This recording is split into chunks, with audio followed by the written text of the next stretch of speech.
হযরত সিদ্দিক আকবর কালিমা পড়ে মুসলমান হয়ে গেলেন। মুসলমান হয়ে যাওয়ার পরে আর ঘরের ভিতরে থাকতে ভাল লাগে না।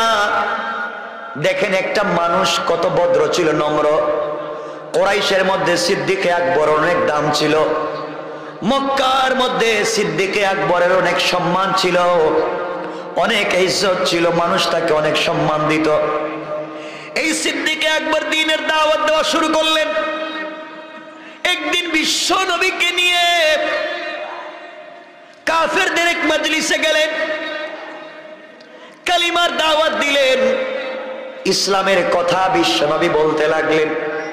কালিমার দাওয়াত যখন দিতে লাগলেন, হযরতে আবু বকরকে ওই সময় কিছু মানুষ এমন ভাবে মারতে লাগলো, হাদিসের ভাষা হলো হযরতে আবু বকর অজ্ঞান হয়ে মাটিতে পড়ে গেলেন। নাক মুখ দিয়ে রক্ত বের হতে লাগলো, নাকটা মুখটা থেতলাইয়া দিল।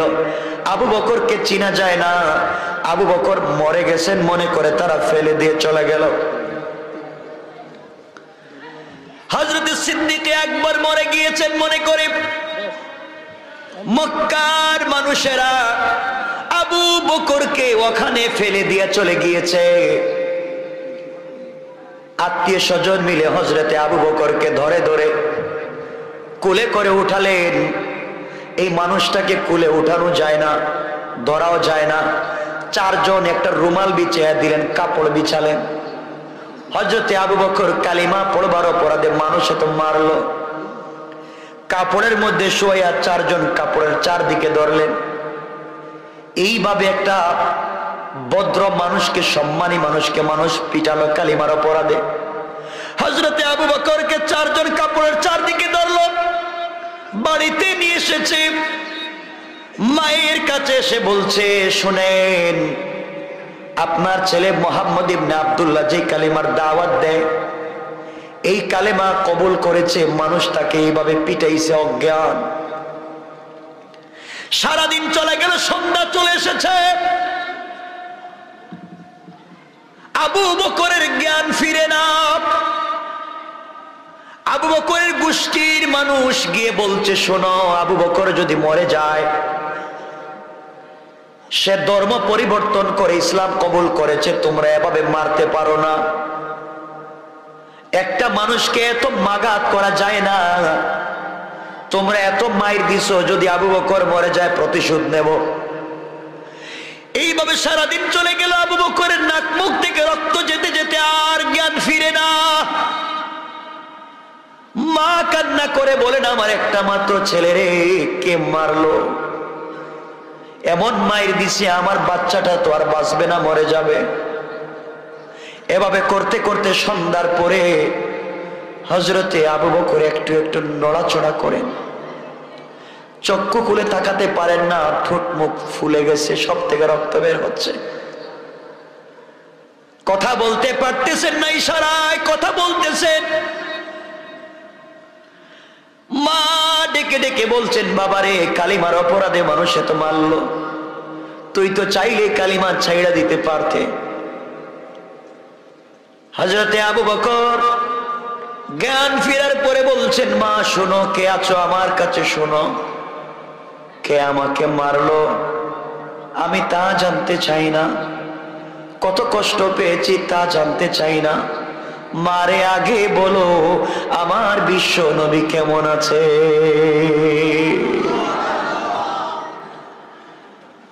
আবু বকরের মা তো পেরেশান, এত আঘাত প্রাপ্ত হওয়ার পরে আমার ছেলে তার নবীকে ভুলে যায় না। মা বলছেন, বাবা মুহাম্মদকে আমি তো চিনি না। তিনি বললেন, মারে, ও যে আবু তালেবের ভাতিজা, আব্দুল মুত্তালিবের নাতি মুহাম্মদ ইবনে আব্দুল্লাহ, আব্দুল্লাহর ছেলে, ওর কাছে আমি যাই, তার কালিমা আমি পড়ছি, এই জন্য মানুষ মারছে। মা, আমি মরে যেতে পারি, সবাই মারতে পারে, কিন্তু আমার বন্ধু যে কালিমার দাওয়াত দিয়েছে, আমি আমার জবানের কলিজায় যে শান্তি পাইছি, সবাই আমাকে 1 কোটি বার মারতে পারে, মরে যেতে পারি রে মা, কিন্তু 1 সেকেন্ডের জন্য আমি আবু বকর কালিমা ছেড়ে দিতে পারি না। মা খাবার নিয়ে আসছেন, চামচ দিয়া মুখে দিতে চাইলেন, আবু বকর বাবা এক ফোঁটা পানি খা। আবু বকর ডাক দিয়া বলছেন, মা আমি আমার আল্লাহর জাতের কসম করে বলছি, যতক্ষণ পর্যন্ত আমি আমার নবীর খবর নিতে না পারবো আমি আবু বকর এক ফোঁটা পানিও খাবো না। মা ডেকে বললেন, আবু বকর আমি কেমনে চিনি না জানি না তার বাড়ি কোথায়, আমি কোথায় গিয়ে তারে খুঁজবো? আবু বকর বলছেন, মা খুঁজার একটা সুযোগ বলে দি, তুমি একটু খবর নিয়ে আসো, না আসলে আমি কিন্তু বাঁচবো না। আবু বকর মাকে বলছেন, মা শোনো, এই সামনে গেলে একটা বাড়ি দেখবা, ওই বাড়ি খাত্তাবের মেয়ে উমরের বোনের বাড়ি, মেয়েটার নাম ফাতেমা, খাত্তাবের মেয়ে। তার কাছে গিয়ে আমার নাম বলবা, সে তোমাকে নবীজির বাড়ি দেখাইয়া দিবে। তুমি যদি আমার খবর নবীজির কাছে না দাও, আর আমি যদি একটা নজর আমি আমার নবীকে না দেখি, আমি মরে গেলেও কিছু খাবো না। কেমন ভালোবাসা বিশ্ব নবীর প্রতি। হযরত আবু বকর সিদ্দিকের মা কষ্ট করে, বুড়ি মানুষ, চলে গেলেন খাত্তাবের মেয়ে ওমরের বোন ফাতেমার বাড়িতে। দরজায় নক করলেন, দরজা খুলে দিয়েছে। তিনি বললেন, মারে আমি আবু বকরের মা, আমার ছেলেটাকে কে বা কারা মারছে কালিমা পড়ার অপরাধে। মুহাম্মদ ইবনে আব্দুল্লাহর বাড়ি কোথায় আমাকে দেখাইয়া দাও। খাত্তাবের মেয়ে ফাতেমা আর হযরতে ওমরের বোন ফাতেমা বলছেন, আমি আবু বকর চিনি না, মুহাম্মদকে চিনি না, জানি না, আমাকে এগুলা বললেন না, আমি কারো নাম জানি না। ওই সময় খাত্তাবের মেয়ে হযরতে ফাতেমা, তিনি তখন মুসলমান ছিলেন, গোপন থাকতে চাইলেন, কারণ চিনেন না, জানেন না, এই মেয়েটা গোয়েন্দা হতে পারে। এমন সময় আবু বকরের মা কান্না করে বলছেন, মা রে, আমার ছেলেটা রক্তক্ষরণ হয়ে মরে যায়, যতক্ষণ পর্যন্ত তার নবীকে না দেখবে, খাবে না, মরে যাবে। এই আবু বকরের মা আমি, তুমি আমাকে চিনো না, জানো না। ফাতেমা বলছেন, মা আমাকে কি নিয়ে যাওয়া যাবে আবু বকরের কাছে, আমি একটু দেখতে চাই। হযরতে আবু বকরের মা ফাতেমাকে নিয়ে আসলেন আবু বকরের কাছে। এসে দেখলেন চেহারাটা চিনা যায় না। আরে আপনারা জানেন না যে লোকটা মারছে, বলতে লজ্জা হয়, কাঠের জুতা পা থেকে খুলে হযরতে আবু বকরের মুখে পিটাইছে। শুধু কালিমা পড়ার অপরাধে মুখটা থেতলে দিয়েছে, কালিমা ছেড়ে দেন নাই। এই আবু বকরকে ফাতেমা দেখলেন। আবু বকর ঠোঁট নাড়াইয়া কথা বলে বলছেন, বোন বল, নবীজি কেমন আছে?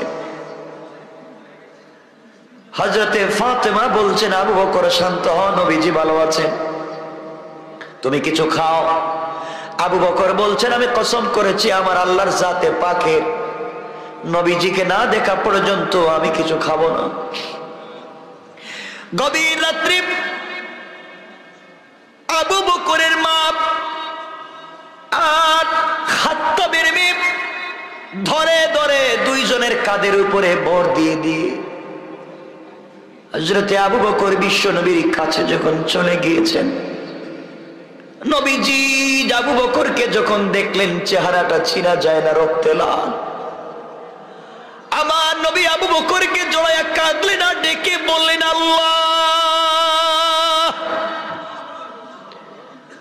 যে আবু বকর কালিমার জন্য আজকে রক্তে লাল হয়ে গেছে, আল্লাহ দুনিয়ায় আবু বকরকে বন্ধু বানাইছি, আমার আবু বকরকে তুমি কবরে বন্ধু বানাইও, জান্নাতে একটা বন্ধু লাগবে, আমার আবু বকরকে জান্নাতে বন্ধু বানাইও।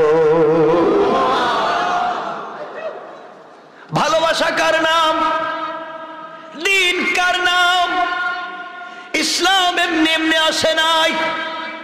নবীজি আবু বকরকে জড়াইয়া ধরলেন আর বললেন, ইয়া রাসূলুল্লাহ, এই যে আমার মা বুড়ি মানুষ, কালিমা পড়ে নাই, এরপরেও তো আমাকে অনেক শুশ্রূষা করেছে, আপনি আমার মায়ের জন্য একটু দোয়া করেন না কেন? আল্লাহ যেন আমার মাকেও জান্নাতি বানায়, কালিমা যেন পড়ে। নবীজি কে ছিলেন? শোনো মুসলমান, শোনো। নবীজি ওযু করলেন, হযরতে আবু বকরকে শোয়ালেন, খাত্তাবের মেয়ে ফাতেমা বসা। বিশ্ব নবী ইশারা করে চোখ দিয়ে হযরতে আবু বকরের মায়ের চেহারার দিকে তাকালেন। তাকানোর 1 মিনিট শেষ হয় নাই, আবু বকরের মা লাফ দিয়ে দাঁড়ায় উঠে বললেন, ইয়া রাসূলুল্লাহ, আর দেরি কইরেন না, আপনি আমার দিকে তাকাইছেন, আমার ভয় ঢুকে গেছে, এই মুহূর্তে আপনি আমাকে আমার ছেলের মতো কালিমা পড়াইয়া মুসলমান বানাইয়া দেন। মুসলমান হয়ে গেলেন, মুসলমান হয়ে গেলেন। রাসূলের দোয়ার তো অনেক স্পিড, অনেক পাওয়ার। আপনারা অনেক ঘটনা জানেন, রাসূলের দোয়ার যে কত স্পিড, এগুলা বলতে গেলেই তো রাত্র শেষ হয়ে যাবে 11:15। এজন্য লম্বা করবো না আমার বন্ধুগণ। মা তুমি জানো না তো, আগে বিকালবেলা খেলতে যাইতাম, বন্ধুদের সঙ্গে মাঠে খেলতে যাইতাম, এখন আমি কিন্তু খেলতে যাই না। কই যাও?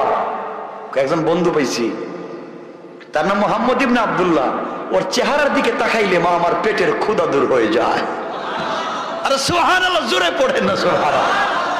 মা আমি এখন খেলতে যাই না, বন্ধুদের আড্ডায় যাই না, একটা বন্ধু পাইছি তো মোহাম্মদ, ওর কাছে যাই, গেলে না ওর কাছাকাছি বসি, ওর কাছে বসলে মাঝে কি ঘ্রাণ করে, এই ঘ্রাণ নাকি জান্নাতের ঘ্রাণ।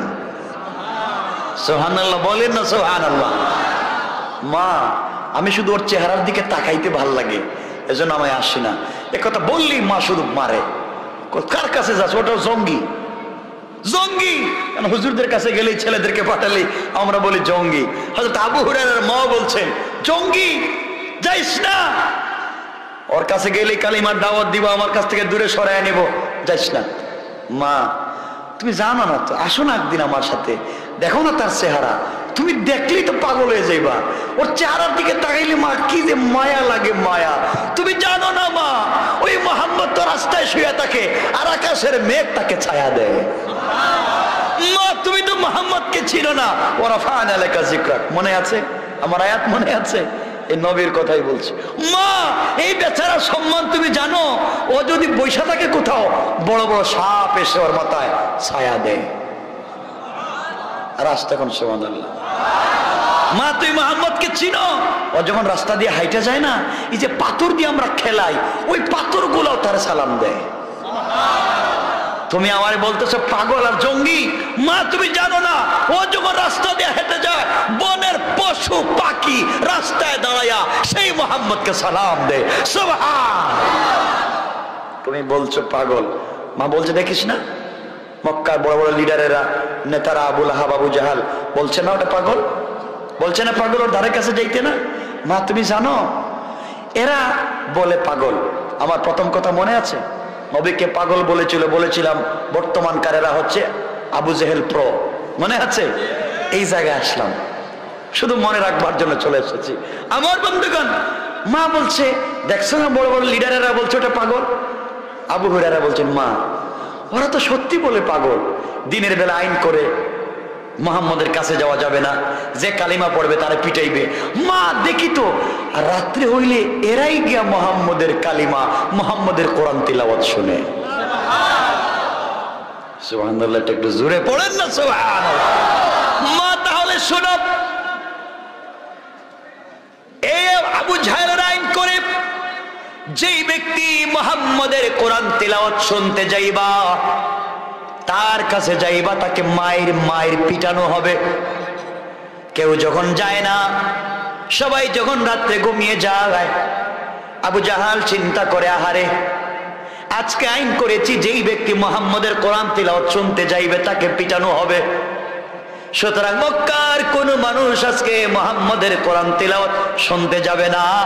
আমি আবু জাহাল তো রাত্রে ঘুম আসে না, যত বিরোধিতা করি না কেন, মুহাম্মদের কোরআন তিলাওয়াত না শুনলে আমার ঘুম আসে না। আল্লাহু আকবার। মক্কার মানুষ ঘুমিয়ে যায়, চলে গিয়েছে। নবীজি আস্তে আস্তে কোরআন পড়েন, মিলানো আয়াত, আর রহমান আল্লামাল কোরআন খালাকাল ইনসান, কত সুন্দর মিলানো। ওয়াশ-শামসি ওয়া দুহাহা ওয়াল কামারি ইযা তালাহা, শুধু মিলানো পড়ে আর মজা লাগে, মজাই তো লাগে, মজাই লাগে, শুধু পড়ে আর মজা লাগে। শুনে আবু জাহাল মনে করতেছে আমি আজকে সারা রাত মজা করে কোরআন শুনবো, কারণ আমি তো আইন করছি, আজকে কেউ আসবে না। এদিকে আবু সুফিয়ান বলে আজকে আইন হইছে, বিশ্বনবী মুহাম্মদের কোরআন তিলাওয়াত শুনতে কেউ যাবে না, আমি যাই। আবু সুফিয়ান সে নিজেও আসছে, এদিকে উতবা সাহেবা মুগীরা ওরা মনে করে আজকে আইন হইছে, কেউ যাবে না, আমি যাই। আমি যাই বলতে বলতে সবাই গিয়েছে। নবীজি সব ফজর পর্যন্ত কোরআন তেলাওয়াত করলেন। যখন তেলাওয়াত বন্ধ করে দিলেন, সকাল হয়ে গেল। আবু জাহেল কয় সকাল হওয়ার আগে বাড়িতে যাই, গিয়ে ঘুমায়া যাই, নাইলে মানুষ বলবে আমি আইন করলাম, আবার আসলাম কেন। আবু জাহেল যখন বাইর হইছে, আবু সুফিয়ানও বাইর হইছে। রাস্তায় গিয়ে একজনের পায়ের সঙ্গে আরেকজনের ধাক্কা, কয় তুই কে, কয় তুই কে, আমি তো আবু জাহাল। তুই কে, আমি আবু সুফিয়ান। কে নাইছস, তুই কে নাইছস, ক সুবহানাল্লাহ বললেন না, আল্লাহু আকবার বলেন না, আল্লাহু আকবার। কোরআনের আকর্ষণ, কোরআনের আকর্ষণ, কোরআন তেলাওয়াতের মজা, মুআজিজা। মুগীরা কয় তুই কেন, আমি কেন মানে তোমরা কেন আইছো। সবাই বসে কয় আমরাই তো আইন করছি, আসলি মায়ের, আমরাই তো আইন ভঙ্গ করতেছি।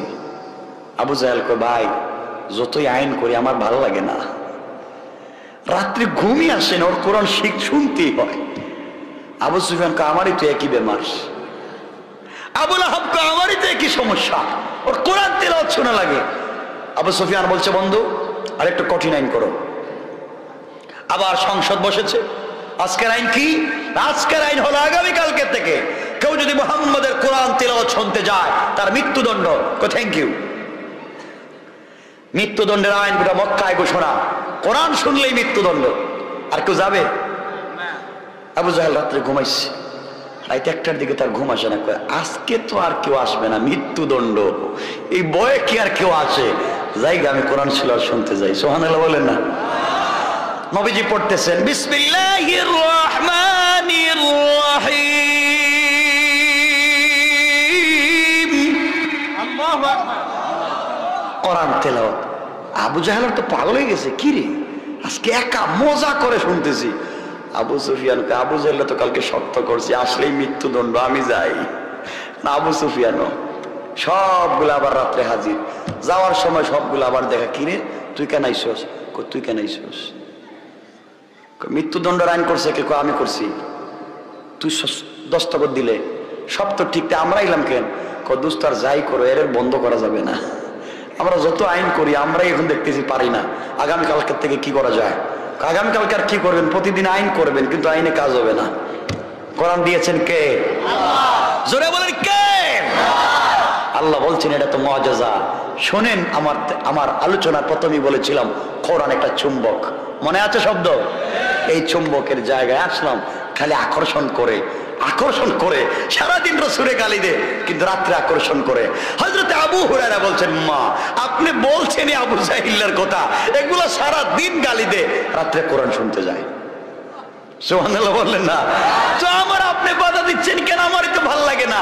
মা আমি এখানে বসে থাকি না, তো যখন দেখি আমার এই বন্ধু মোহাম্মদ যখন মুস্কি হাসে না, আমি একদিন মাগরিবের পরে বসে আছি মোহাম্মদের কাছে, ও মুস্কি হাসতেছে। মা আপনি জানেন না, ওর মুস্কি হাসি তোর একটা দাঁত বাইর হইছে, দাঁত বাহির হওয়ার সাথে সাথে গোটা এলাকা, গোটা গড় আলোকিত হয়ে গেছে।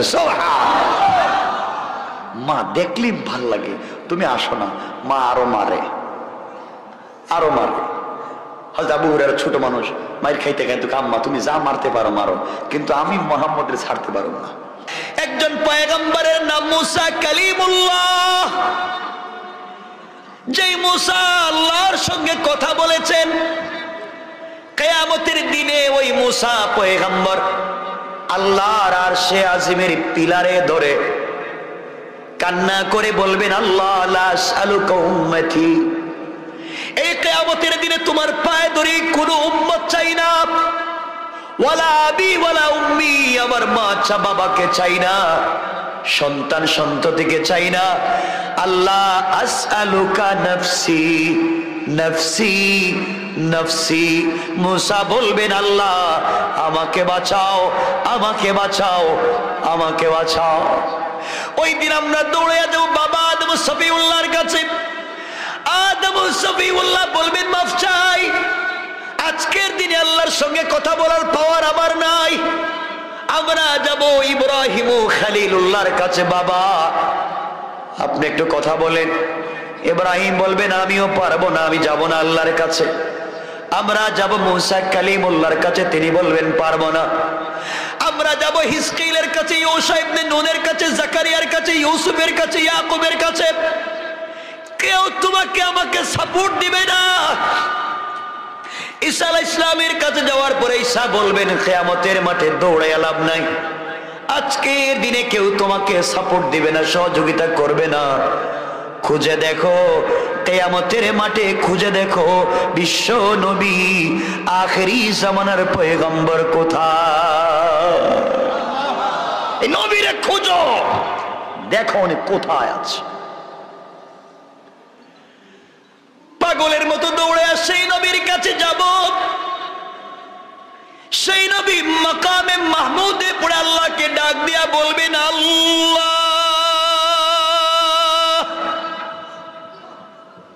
আমনি মাথা উঠাবো না, আগে তুমি বলো কিয়ামতের মাঠে বিচার কার্য শুরু করো না কেন।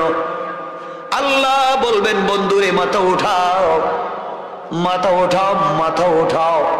নবীজি বলবেন আল্লাহ মাথা উঠাবো এক শর্তে, তুমি আগে বলো আমার উম্মতের কি হালত হবে। কেমনে ভুলে যাও সেই রাসূলকে? কষ্ট পাচ্ছেন আমার কথায়? আর রাসূল গিয়েছিলেন মেরাজে।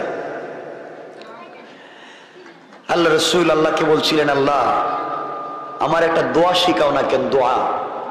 এই দোয়াটা দুনিয়ায় গিয়ে আমি আমার উম্মতের জন্য করব, আমার একটা উম্মতকে তুমি জাহান্নামে দিতে পারবা না। আল্লাহ বললেন যাও তোমার একটা দোয়া শিক্ষা দিলাম। নবীজি দোয়া নিয়ে বলছেন আল্লাহ আপনি আমাকে কি মনে করছেন, আমি কি চালাক কম? এই দোয়াটা দুনিয়ায় করব না, রাইকে দিলাম। আল্লাহ বলছেন কেন? সকল নবীদেরকে দোয়া শিক্ষা দিলাম, তারা উম্মতের জন্য দুনিয়ায় দোয়া করেছে, তুমি করবে না কেন?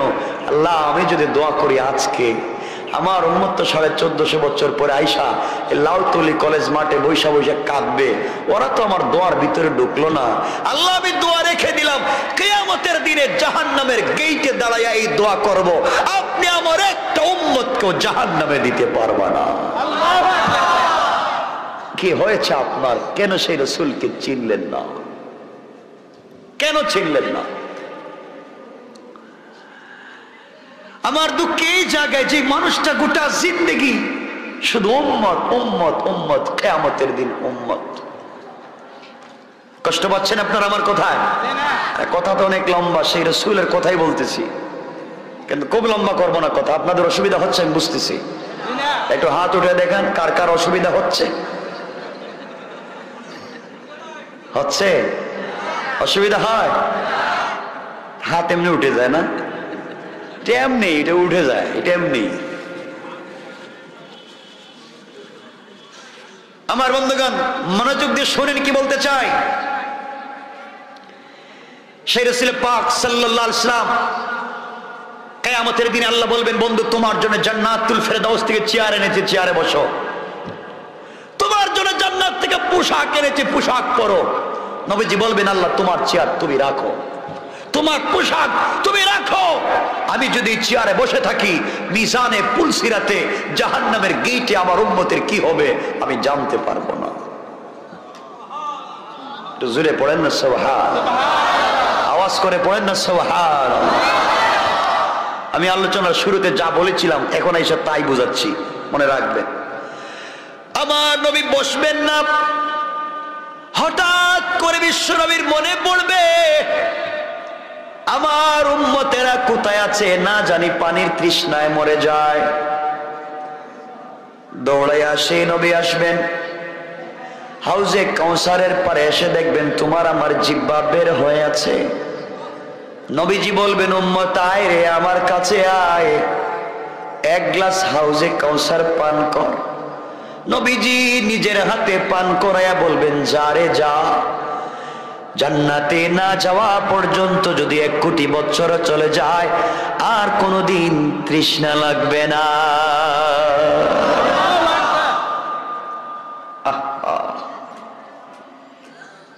এই নবী হঠাৎ চিন্তা আসবে, না জানি আমার উম্মত মিজানের পাল্লায় কি হচ্ছে জানি না। হাউজে কাউসারের গ্লাস রেখে দিবেন, নবীজি মিজানের দিকে দৌড়াবেন। ওখানে গিয়ে দেখবেন তোমার মতো আমার মতো অনেক দাঁড়ায় আছেন। মিজানের পাল্লায়, মিজানে আমাদের নেকিগুলা হালকা, গুনাহগুলা বার হয়ে গেছে, জাহান্নাম ছাড়া বাঁচবার কোনো পথ নাই। এই জায়গায় পৌঁছে গিয়েছি, আল্লাহর পয়গম্বর তোমাকে আমাকে ডাক দিয়ে বলবেন উম্মত রে, তোর নাম কি, বাড়ি কই, তুই কি আমার উম্মত? ইয়া রাসূলুল্লাহ, আমি আপনার উম্মত, আমার বাড়ি তো লাউতলি, বিপদে পড়ে গেছি, জাহান্নাম ছাড়া বাঁচার পথ নাই, আমার যে গুনার পাল্লা ভারী হয়ে গেছে। নবীজি বলবেন গোলাম উম্মত কান্দিস না, দাঁড়াইয়া থাক, আমি আসতেছি। এই কথা বলে আমার নবী কিয়ামতের মাঠে দৌড়াবেন। কিয়ামতের মাঠের একটা কর্নারে একটা গুদাম থাকবে, বিশাল বড় গুদাম। ওই গুদামের ভিতরে তোমার নবী আমার নবী ঢুকে যাবেন। ওখানে আমরা যে দুরূদ পড়ি, যে আমি যে শুরুতে বলছিলাম দুরূদ, আমরা যে দুরূদ গুলা পড়ি, এই দুরূদ গুলার সওয়াব গুলাকে গাট্টি বানাইয়া আল্লাহ নাম ঠিকানা লিখে দিয়া এই গুদামের ভিতরে রেখে দিয়েছেন। কোন সুবহানাল্লাহ। নবীজি তোমার আমার নাম নিয়ে গুদামের ভিতরে ঢুকবেন, ঢুকে তোমার আমার নামটাকে মিলাইয়া এই দুরূদের গাট্টিটাকে নিজের মাথায় নিবে। বিশ্ব নবী নিজের মাথায় নিয়া মিজানের পাল্লার কাছে এসে বলবেন আল্লাহ, এই যে আমার উম্মত গুলার নাম তুমি জাহান্নামে লিখে দিছ, আমার মাথায় যে দেখতেছেন এটা সাধারণ বোঝা না, আমার উপরে দুরূদ পড়েছে, এই দুরূদটাকে আমি তার মিজানের নেকির পাল্লায় উঠাইয়া দিলাম।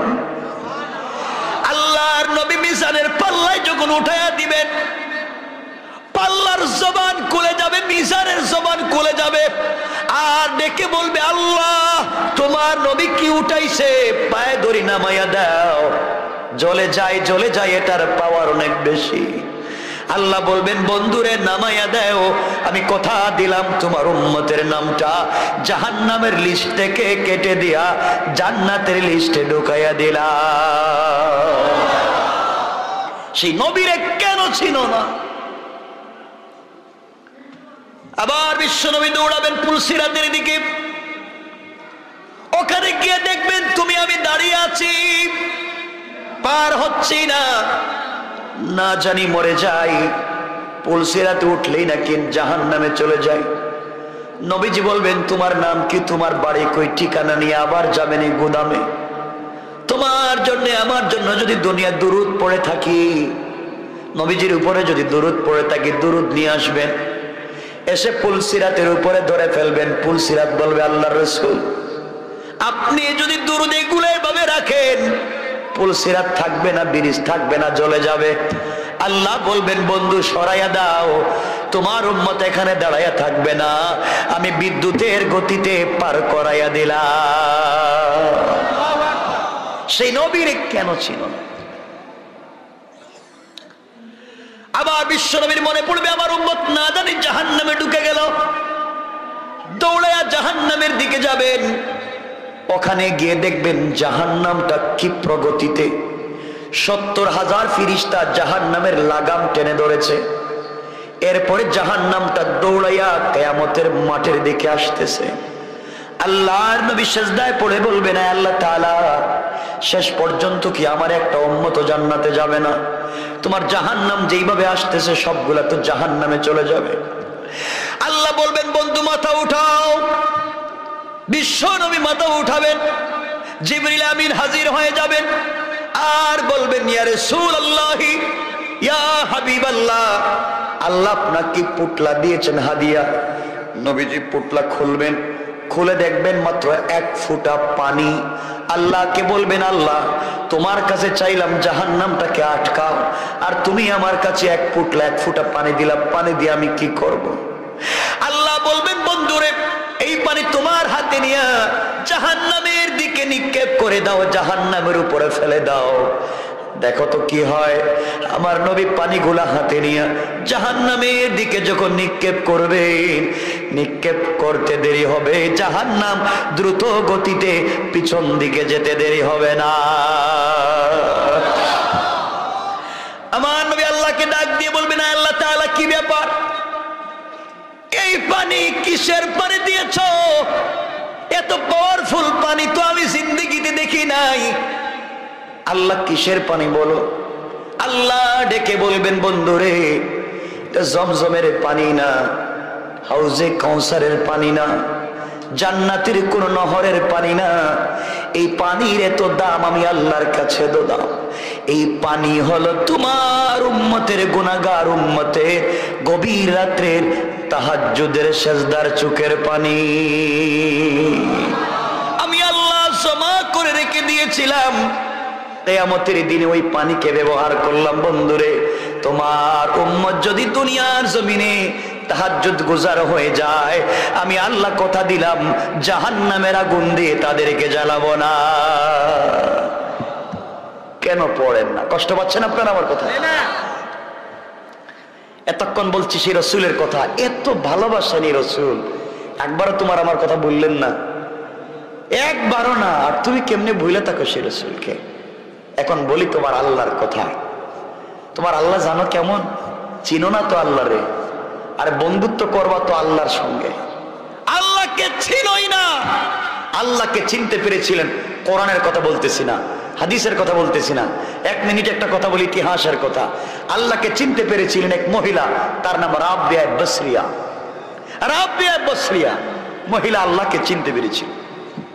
অনেক ঘটনা জানেন, আমি একটা ইতিহাসের ছোট্ট একটা 1 মিনিটে বলি, যেহেতু কোরআন হাদিসের কথা না আগে বলছি, আপনারা আবার ডাইভার্ট করবেন না, আমি ভালো করে বুঝে বলছি, কোরআনের না হাদিসের না ইতিহাসের কথা। রাবিয়া বসরি ইন্তেকাল করলে তাকে কবরে রাখা হলো।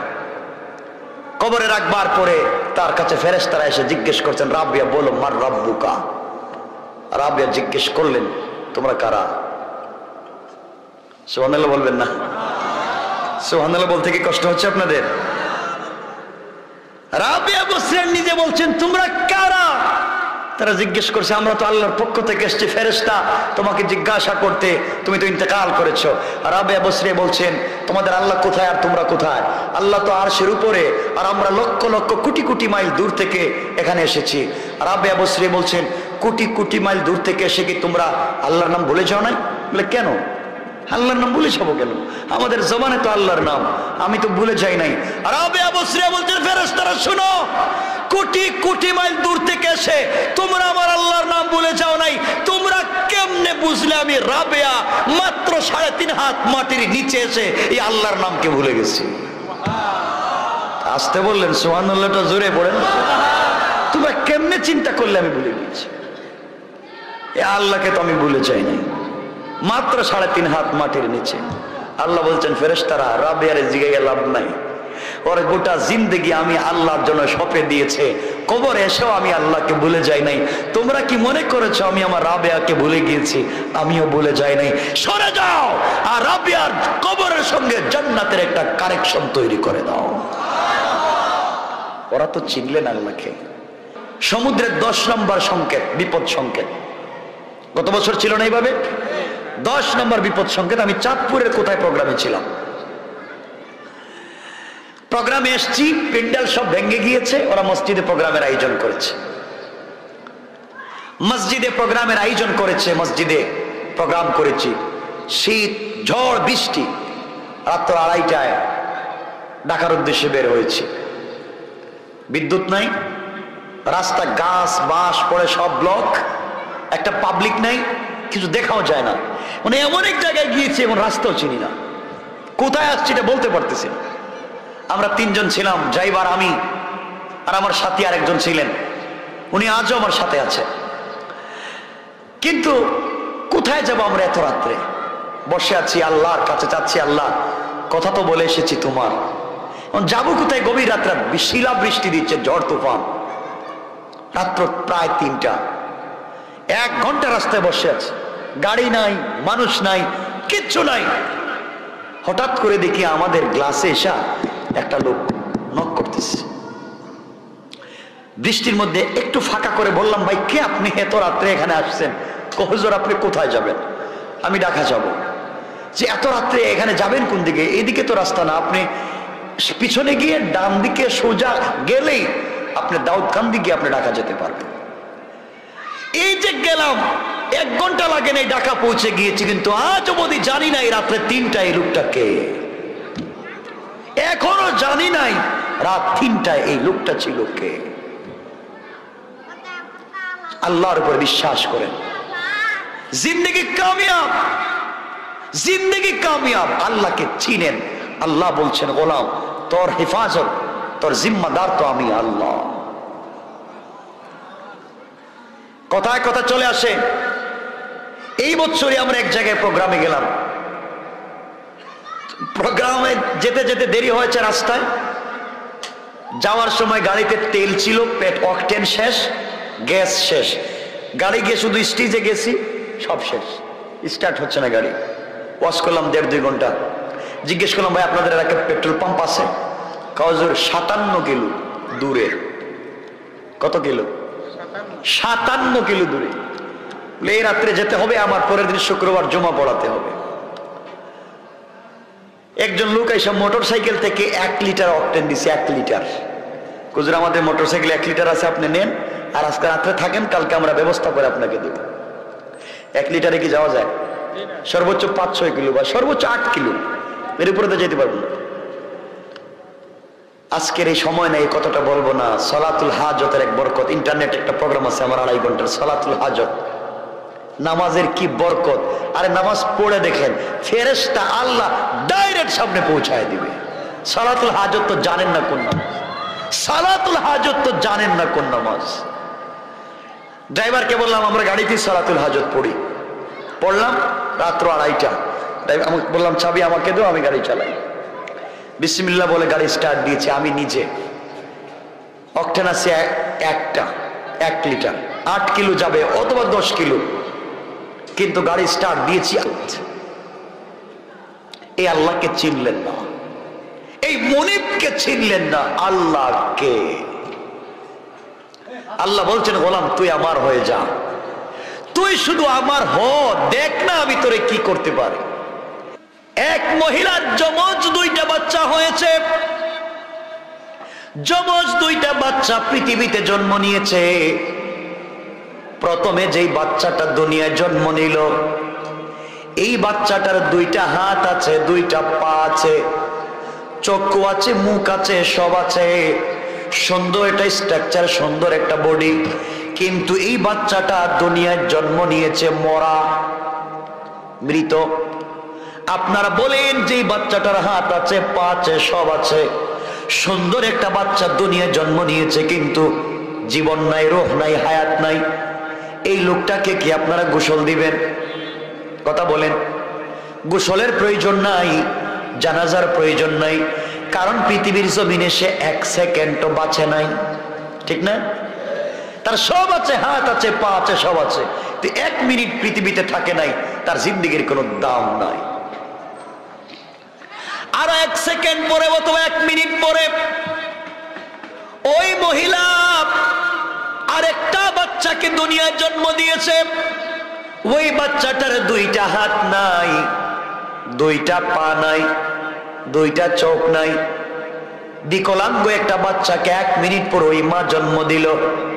কিন্তু পৃথিবীতে আসার পরে 1 সেকেন্ড কান্না করেছে অথবা 1 সেকেন্ড নড়াচড়া করেছে, এরপরে মরে গিয়েছে।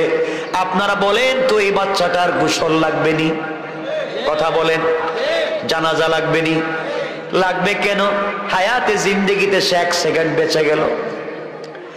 হায়াতে জিন্দেগিতে দুনিয়ার জমিনে 1 মিনিট বেঁচে গিয়েছে, তার কি দাম? ভালো করে শুনো, আজকে কি বুঝাতে চাই। আমার বন্ধুগণ, দুনিয়ার জমিনে আপনারা বড় মানুষ মরে গেলে, বড় শিল্পপতি, বড় টাকাওয়ালা, এলাকার গণ্যমান্য ব্যক্তি, বড় আলেম মরে গেলে দুনিয়ার সব মানুষ জানাজায় হাজির হয়ে যায়, যায় কি যায় না? কিন্তু আপনি জানেন না কেন জানাজায় গিয়েছেন। একটা কাজ হয়েছে, যে মরেছে একজন মুসলমানের উপর আরেকজন মুসলমানের 5টা হক, এর মধ্যে একটা হলো তার জানাজায় হাজির হওয়া। এই কাজ হয়তো আপনি করেছেন, আর কিছুই না। আমরা যে ব্যক্তি মারা গেলেন, বড় আল্লাহর ওলি, বড় শিল্পপতি, এলাকার গণ্যমান্য ব্যক্তি, অথবা প্রাপ্তবয়স্ক কোনো যুবক মারা গেল, আমরা জানাজায় যাই কি যাই না? কথা বলেন না কেন? গিয়া কি পড়েন? আপনার দোয়া পড়েন কিনা? দোয়া পড়েন, আল্লাহুম্মা গফির লি হাইয়িনা ওয়া মাইয়িতিনা ওয়া শাহিদিনা ওয়া গায়িবিনা, পড়েন কিনা?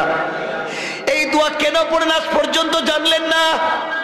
আপনারা দোয়ার মধ্যে বলেন, আল্লাহ তাআলা তোমার এক গোলামকে হাত পা বেঁধে তোমার সামনে আমরা কিছু লোক নিয়ে হাজির হইছি, হাত পা বাঁধছি, সাদা কাফন দিয়ে পেঁচাইছি। আয় আল্লাহ, এরপরে তোমার সামনে নিয়ে আমরা হাজির হইছি। হাজির হওয়ার পরে দোয়া করতেছি, আল্লাহুম্মা গফির লি হাইয়িনা ওয়া মাইয়িতিনা। দোয়া করতেছি, আল্লাহ তাআলা হায়াতে জিন্দেগির, মৌতের জিন্দেগির এই লোকটা জীবনে যত গুনাহ করছে তুমি মাফ করো। আয় আল্লাহ তাআলা, আমরা তার পক্ষ থেকে আপনার কাছে মাফ চাইলাম, লোকটাকে আপনারা মাফ করেন। আমার বন্ধুগণ, আল্লাহর কাছে আমরা বলছি। কি শুরু করলেন আমি বুঝতে পারতেছি না। আপনারা কথা বললে তো আমি কথা বলতে পারি না, এটা আস্তে কথা বলে, আমি কথা বলতে পারতেছি না। তো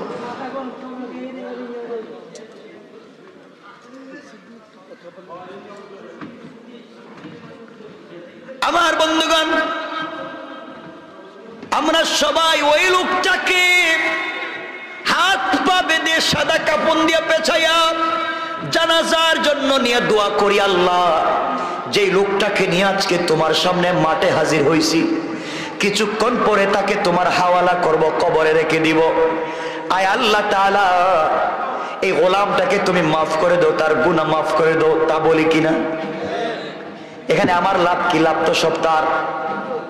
যার জন্য দোয়া করলাম লাভ তো তার, যার জন্য দোয়া করলাম লাভ তো তার। সে মরছে, তার জন্য দোয়া করলাম, আমার লাভ কি? আপনারা জানেন না কার জানাজায় গেলেন? বড় মানুষের জানাজায় গেলেন, যে মরছে তার জন্য আল্লাহর কাছে দোয়া চাইলেন। আর যেই বাচ্চাটা 1 সেকেন্ড দুনিয়ার জমিনে বেঁচে ছিল, ছোট্ট যেই বাচ্চাটা 1 সেকেন্ড বাঁচার পরে মরে গেল, এই বাচ্চার জানাজায় আমি গেলাম না, কারণ বাচ্চাদের জানাজায় আমরা যাই না। ছোট ছোট বাচ্চা মারা গেলে জানাজা যাই না, 2, 4, 5 জন মিলে জানাজা পড়াইয়া দেয়, ঠিক না? আপনি বুঝেন নাই, আসলে আপনি বুঝেন নাই, দিন জানেন নাই, কার জানাজায় যাবেন বুঝেন নাই। এই ছোট্ট বাচ্চার জানাজায় আমরা যাই না, অথচ এই ছোট্ট বাচ্চার জানাজায় আমরা কি দোয়া পড়ি? পুরুষ হলে পড়ি আল্লাহুম্মা জাআলহু লানা, মেয়ে হলে পড়ি হালানা, আল্লাহুম্মা জাআলহু লানা ফারাতাও ওয়া জাআলহু লানা আজরা ওয়া যুখরা। এই দোয়া পড়ি। আপনি জানেন না দোয়ার অর্থ কি জন্য আপনি জানেন না, এই জন্য আপনি জানেন না। আমরা ওই সময় দোয়া পড়ি, আয় আল্লাহ তাআলা তোমার কাছে একটা মাসুম বেগুনাহ ফেরেশতা বাচ্চা নিয়ে হাজির হলাম। আয় আল্লাহ তাআলা, এই বাচ্চার বরকতে, বাচ্চার ওসিলায় তুমি আমাদেরকে মাফ করে দাও। তাহলে আপনি ছোট্ট বাচ্চার জানাজায় হাজির হয়ে নিজের জন্য দোয়া করতে পারতেছেন, আর বড় মানুষের জানাজায় হাজির হয়ে তার জন্য দোয়া করেন। তো আমাদের যাওয়া উচিত কার জানাজায়? কথা বলেন তো, আপনি যে বুঝেন না এজন্য যান না। আমরা আল্লাহর কাছে দোয়া করি, আল্লাহ তাআলা ছোট্ট বাচ্চাকে নিয়ে তোমার সামনে হাজির হয়েছি, এর উসিলায় তুমি আমাদেরকে মাফ করো। শেষে বলি শাফিআ ওয়া মুশাফফা। আয় আল্লাহ তাআলা, শুধু আমাদেরকে মাফ করলে হবে না, এই বাচ্চাটাকে কিয়ামতের দিনে আমাদের ব্যাপারে সুপারিশকারী বানাইয়া দাও। কি দোয়া করলেন আপনি, কিন্তু আপনি জানলেন না যে যাইবেন কোথায় আর গেলেন কোথায়। এজন্য ছোট্ট বাচ্চাদের জানাজায় বেশি যাবেন, নিজের লাভ, নিজের লাভ। এই বাচ্চাগুলোর লাভ কি শুনেন? কিয়ামতের দিনে আল্লাহ রাব্বুল ইজ্জত ওয়াল জালাল হিসাব নিকাশ যখন শেষ করবেন, হিসাব নিকাশ আরম্ভ করে দিবেন কিয়ামতের মাঠে, আল্লাহ এমন সময় ফেরেশতাদেরকে বলবেন, ফেরেশতারা এই যে ছোট্ট বাচ্চাটা 1 সেকেন্ড 1 মিনিট পৃথিবীতে বেঁচে ছিল, এরপরে যেই বাচ্চাটা মরে গিয়েছে, অথবা অপ্রাপ্ত বয়স্ক নাবালিগ যেই বাচ্চা মরেছিল দুনিয়ায়, এই বাচ্চাগুলো আজকে কোথায় খুঁজে খুঁজে আমার সামনে হাজির করো। মায়ের ঘর থেকে জন্ম নিয়ে যে বাচ্চা মরে গিয়েছে, এই বাচ্চাগুলাকে আজকে আমার সামনে হাজির করো। ফেরেশতারা মিলে সকল ছোট্ট ছোট্ট বাচ্চাদেরকে আল্লাহর সামনে হাজির করবেন। আল্লাহ বলবেন, বাচ্চারা তোমরা তো মা বাপকে দুনিয়ার জমিনে দেখো নাই, দুনিয়ার আলো বাতাস কিছুই বুঝো নাই, গুনাহ কানা কিছুই করো নাই, ইন্তেকাল করে কবরে আসছো। আজকে কিয়ামতের মাঠে আমি কিছুক্ষণ পরে হিসাব আরম্ভ করব, বিচার আরম্ভ করব। এই বিচার হবে একমাত্র ইনসাফের বিচার। ওই জায়গার মধ্যে কোনো স্যাক্রিফাইস নাই, কম্প্রোমাইজ নাই। সুতরাং তোমরা শোনো, কিয়ামতের মাঠে দৌড়াদৌড়ি করো না, জান্নাতের সার্টিফিকেট হাতে নাও, আর তোমরা বাচ্চাগুলা জান্নাতের ভিতরে চলে যাও। এই ছোট্ট ছোট্ট বাচ্চা যেগুলা অপ্রাপ্ত বয়স্ক মারা গিয়েছিল, আল্লাহ তাদের কাছে জান্নাতের সার্টিফিকেট দিয়া বলবেন, যাও। বাচ্চাগুলা জান্নাতের কার্ড দিবে, সার্টিফিকেট হাতে নিবে। আল্লাহ রাব্বুল ইজ্জত ওয়াল জালাল বিচার কার্য শুরু করবেন। হঠাৎ করে দেখবেন বাচ্চারা কিয়ামতের মাঠে এদিক সেদিক দৌড়ায়। আল্লাহ বলবেন, কিরে ওদেরকে না আমি জান্নাতের সার্টিফিকেট দিয়া বললাম জান্নাতে যাইতে, ওরা যায় না কে? কিয়ামতের মাঠে দৌড়ায় কেন? ওদেরকে আমার সামনে হাজির করো। এই বাচ্চাগুলাকে আল্লাহর সামনে হাজির করা হবে। আল্লাহ বলবেন, তোমরা জান্নাতে যাও না কেন রে? তোমরা এখানে মাঠের মধ্যে দৌড়াদৌড়ি করো কেন? এই বাচ্চাগুলা ডেকে ডেকে বলবে, আয় আল্লাহ তাআলা, তুমি কেমনে বললা নিমক হারামের মতো আমরা জান্নাতে চলে যাব, কেমনে বুঝলা? আয় আল্লাহ তাআলা, দুনিয়ায় তেমনি এমনি আসি নাই। যেই বাবার ঔরসে, যেই মায়ের গর্ভ থেকে দুনিয়ায় এসেছিলাম, হায়াতে জিন্দেগির 1 মিনিট পাইছি, 1 দিন 1 বছর 2 বছর বাঁচছি, পরে মইরা গেছি। কিন্তু আমার মা তো আমাকে 10 মাস 10 দিন পেটে রাখছে।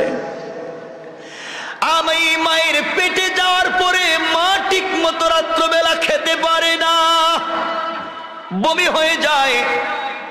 পা দিয়া পেটের ভিতরে আঘাত করছি।